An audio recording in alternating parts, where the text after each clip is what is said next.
Good afternoon, Dr. Naik. My name is Izzy Westbury. I'm the Secretary here at the Oxford Union. I have a very short question to ask. You talk about the hijab being something that serves to protect a woman. Surely it's extremely patronising and degrading to prevent a woman from making that decision for herself. How could you answer that? What's the question, sister? Can you repeat the question? I said, in your speech, you talk about the hijab being something that serves to protect a woman. But how is it not extremely patronising and degrading in not allowing a woman to make that decision herself? Sister posed a very good question, that when I say that hijab is required for a woman, isn't it not degrading for the woman to patronize it?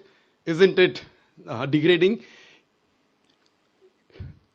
If you read the Quran and Islam has prescribed hijab. That means the woman should be covered. The only part that can be seen are the face and the hands up to the wrist. This is for the modesty. And it is not only mentioned in the Quran, it is also mentioned in the Bible. If you read the Bible, in the 1 Timothy, chapter number 2, verse number 9, it says that women should be dressed up with shamefacedness. They should be dressed up with sobriety and should not wear braided hair or of gold or pearls.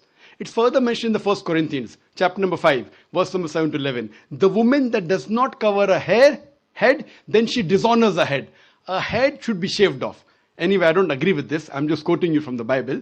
Same way, if you go to the Vedas, it says that the woman should cover the head. So all the religious scriptures, they talk about the woman covering their. It is for modesty. It is not to degrade the woman. And if you analyze, there was an allegation made against me, saying that Dr. Zakir Naik says that that if they don't wear hijab, that if you wear Western clothes, there are chances the woman will be raped. It is a misquotation again. What I said, that if women wear revealing clothes, they have more chances of being raped. What I was doing, the same newspaper, Sunday Times, which spoke against me, 1 year before, on the March of 9th, 2009, Sunday Times carried an article. In Britain, 1 out of 7 feel that the woman who wear sexy revealing clothes, she should be hit. I'm sorry, I don't agree with it. This is the statistics that was given in the Sunday Times on the 9th of March 2009, that in Britain, 1 out of 7 Britishers believe that the women who wear revealing and sexy clothes should be hit. I disagree with this. Furthermore, one more article came in 2005. In the same newspaper, Sunday Times, it said that 26% of the Britishers, they feel that wearing revealing clothes is partially or totally responsible for the rape. So what I say, that the more modestly you are dressed up, you are respected more. So Islam has prescribed the modest hijab for the woman, not to degrade her but to uplift her.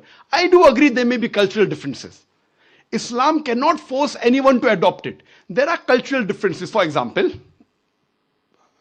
I'll give you an example. That some societies, what they feel, that even looking at a woman is immodest. Some societies feel looking is no problem, but touching a woman is immodest. Some of the society feels shaking hand is no problem. Some societies feel kissing no problem. Some societies feel doing anything as long as both agree is no problem. Different societies and different cultures have got different rules and regulation. When I went to America, while I was giving a talk, one of the Americans told me, "You Eastern women, you're immodest." I was shocked. So I said, "Why do you call the Eastern women immodest?" He told me, "You Eastern women, you expose your belly." So in America and Western country, exposing belly is immodesty. In India, exposing belly is not immodesty, wearing shorts is immodesty. So what I've realized, sister, there's different culture, there's different system.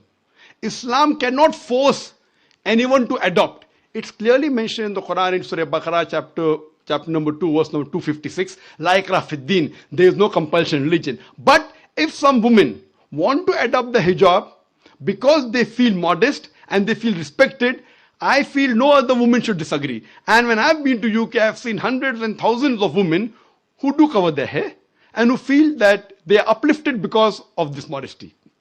Hope that answers the question.